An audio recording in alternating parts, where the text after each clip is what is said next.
Olá, alunos, tudo bem com vocês? Vamos dar continuidade às nossas videoaulas na disciplina Metodologia do Ensino da Língua Portuguesa.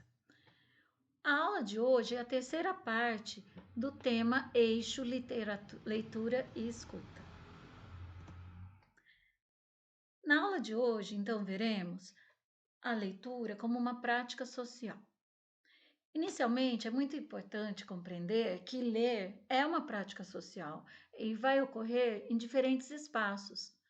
No entanto, possui características muito específicas, como o tipo de conteúdo do texto que está circulando, as finalidades daquela leitura, quais procedimentos são mais comuns e também quais são os gêneros desses textos. Então, por isso, a especificidade da leitura como prática social.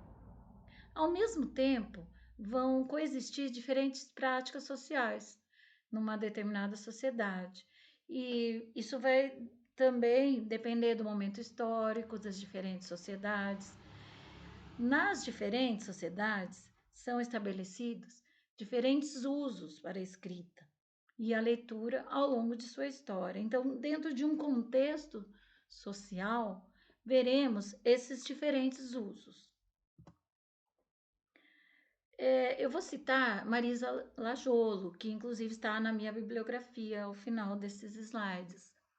A Marisa Lajolo, ela trabalha bastante na pesquisa da leitura, na leitura do mundo, né? E o mundo da leitura também, esse é o nome do livro dela. E a leitura, vista como uma prática social, Marisa Lajolo, ela descreve no seu livro. Em algumas sociedades, leitura e escrita eram privilégio de sacerdotes ou de governantes. Nas sociedades ocidentais, entre elas a nossa, embora tivesse nascido e se fortalecido na esteira da administração governamental e da catequese cristã, escrita e leitura muito cedo ganharam usos cotidianos. Assim, além de repartições de governos, altares, púlpitos de igrejas, ambientes domésticos como salas de costura e varandas de fazendas, ao lado de pátios de hospedarias, pousos de tropeiro e feiras livres, transformaram-se em cenários de leitura. Nestes espaços, ora públicos, ora privados, mas sempre coletivos, se ouviam ler textos muito diferentes daqueles que interessavam diretamente ao governo e à igreja. Nestes espaços, lia-se ficção, novelas, crônicas e romances e ouvia-se poesia. Eu acho muito interessante esse trecho, porque a Marisa Lajolo, ela mostra que o texto escrito, ele está diretamente relacionado com registros e registros governamentais, políticos e também sempre fez parte da catequese cristã da igreja. No entanto, a leitura, ela vai além disso nesses espaços cotidianos. Mesmo quem não era alfabetizado, não tinha contato com o letramento, ele poderia ouvir. E essa escuta, ela vem nas salas de costura, nas varandas, né, das fazendas, nas no espaço público das feiras livres, as pessoas acabavam se encontrando ali para uma leitura e para a escuta de textos. E a ficção, né, os contos, eles eram os mais difundidos. E a poesia. Nisso percebemos a prática social da leitura e da escuta como algo que é histórico, né? É uma prática social histórica. Podemos contextualizá-la e perceber como acompanha aí o desenvolvimento histórico social. Nesse sentido, é muito importante observar como a leitura ela é tanto um processo individual como ela também é dialógica. Então, é dialógico no sentido de ter o, o diálogo. Compreender a leitura como uma experiência individual e única ela vai ser um processo aí particular, pessoal, que o indivíduo, né, particularmente, vai processar os sentidos do texto. Ele entra em contato com o texto e ocorre esse processo individual de assimilação dos sentidos. Mas também existe o lado interpessoal da leitura. Então, alguns sentidos não estão exclusivos no texto. Eles estão ali no espaço do intervalo entre o texto e o leitor. Como um diálogo, sempre que iniciamos uma leitura, estamos, na verdade, dialogando com o autor daquele texto. E nesse sentido, temos que sempre lembrar disso, que a leitura ela é um processo que tem a sua individualidade necessária e importante para a assimilação particular de cada leitor, e o dialógico, que é aquele processo que funciona entre o texto e o leitor. Falando um pouquinho de letramento e leitura, além disso, a leitura ela também deve ser compreendida como parte de um processo mais amplo, o letramento. Esse processo se configura da apropriação dos usos da leitura e da escrita nas diferentes práticas sociais, ou seja, a alfabetização, a compreensão do significado, da junção das letras, da formação das palavras, ela necessita, para se tornar um processo efetivo, necessita-se do letramento, que é essa apropriação do uso social. Então, o leitor, ele necessita o entendimento do significado e a apropriação daquele uso da leitura para que chegue-se às diferentes práticas sociais. Nisso, podemos destacar como importante a fluência leitora. E o que será a fluência leitora? O que é ler bem? O que significa fluência leitora? No slide anterior, vimos esse processo de apropriação do sistema gráfico. Mas ler não significa apenas compreender o que se lê. Muitas vezes, uma pessoa pode ler rapidamente um texto e não ter entendido nada daquilo. A leitura de um texto vai requerer um conhecimento além. Então, inicialmente, o propósito, né? Para que vamos ler aquilo? A fluência, ela tem a ver com a intenção da leitura inicialmente. Quando o professor propõe algum texto para a leitura do aluno, ele deve ter essa intenção prévia e deve também explicitar ao aluno, explicar, vamos ler para esse objetivo. As estratégias, elas de leitura vão depender desse objetivo e elas vão ser utilizadas para o que se espera na sua finalidade. É importante expor aos alunos esses propósitos. E o texto, ele sempre vai ter, então, essa intencionalidade. Esta não está necessariamente vinculada ao gênero. Os gêneros textuais, apesar de ter os seus propósitos de criação e as suas características estruturais, eles não necessariamente servem apenas para uma intenção de leitura, em sala de aula falando principalmente.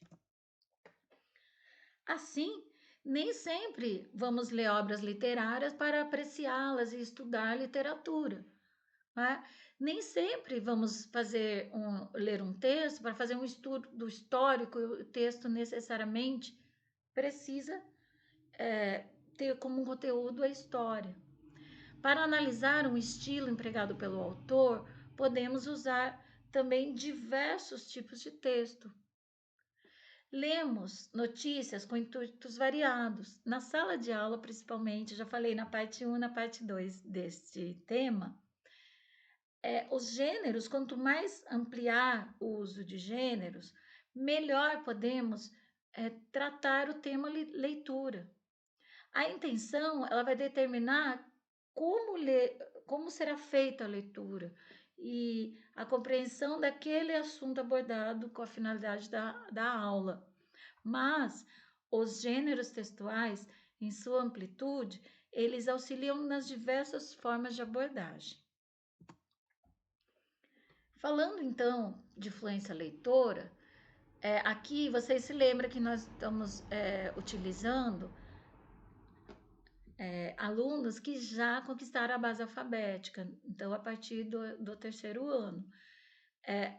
Eles necessitam dominar a escrita, as relações entre grafemas, fonemas, para que cheguemos agora à conquista da fluência leitora.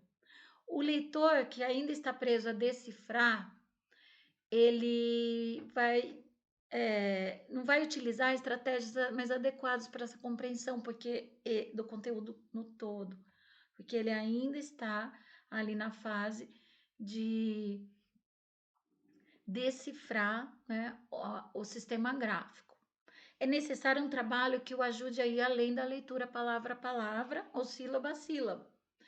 Isso não é um processo final, isso é um processo contínuo. Na verdade, quando nós desenvolvemos ali o estudo da leitura até o nível universitário, ainda se deve conquistar essa fluência leitora. Então, para buscar outros meios de identificação que permitam a leitura mais fluente, deve-se paralelamente utilizar os processos de decifração e compreensão, num processo contínuo. Falando então em leitores, né? No caso, por exemplo, no Brasil, há uma pesquisa.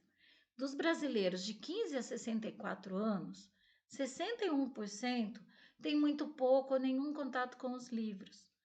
47% possuem no máximo 10 livros em casa. 30% localizam informações simples em uma frase. 37% localizam informação em um texto curto. E 25% estabelecem relações entre textos longos. Falando de fluência leitora, isso são dados que devem ser utilizados para a nossa reflexão na conquista, né, da fluência leitora do estudante, né, brasileiro, ali da função da escola nessa conquista, nesse auxílio. Quantos livros uma pessoa lê por ano? Na França, são lidos 7 livros. Nos Estados Unidos, 5. Na Itália, 5. Na Inglaterra, 5. E no Brasil, 1,8. Essa é a média. Quais serão as estratégias para que nós possamos aumentar esse número? E também quais são os outros fatores que fazem com que esse nível de leitura e também de fluência leitora não seja o desejado?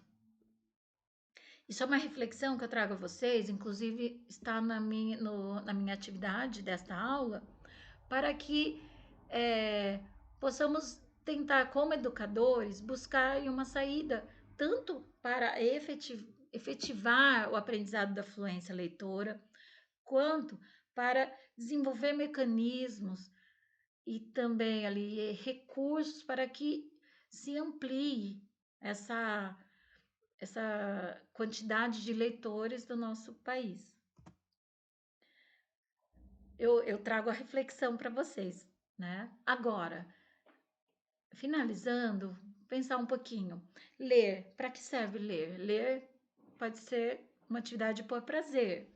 Ler pode ser para aprender algo. Ler também para entendimento de algo. Ler para você poder escrever melhor. Ler para conhecer mais coisas. Ler para crescer. Ler para estudar. Ler para se informar. Ler para o que mais? Essa é a minha pergunta final para vocês. O que vocês colocariam aqui como uma atividade que a leitura traz? O que a leitura traz para vocês? Isso eu peço para vocês colocarem lá no fórum como uma atividade extra, para que a gente, apesar da distância, dialogue um pouquinho a respeito disso, tá? Tá lá o fórum, coloquem lá, ler para, quem puder contribuir, eu agradeço bastante. Finalizando a minha bibliografia, a Base Nacional Comum Curricular é a base aí, nossa base também para o desenvolvimento desse conteúdo. A Marisa Lajolo, eu coloco para vocês uma parte lá, o primeiro capítulo, para que vocês também desenvolvam a leitura. A Isabel Soler, já falei, né? Ela traz bastante, acrescenta bastante no tocante a estratégias de leitura. E espero que vocês tenham aproveitado bastante essa videoaula.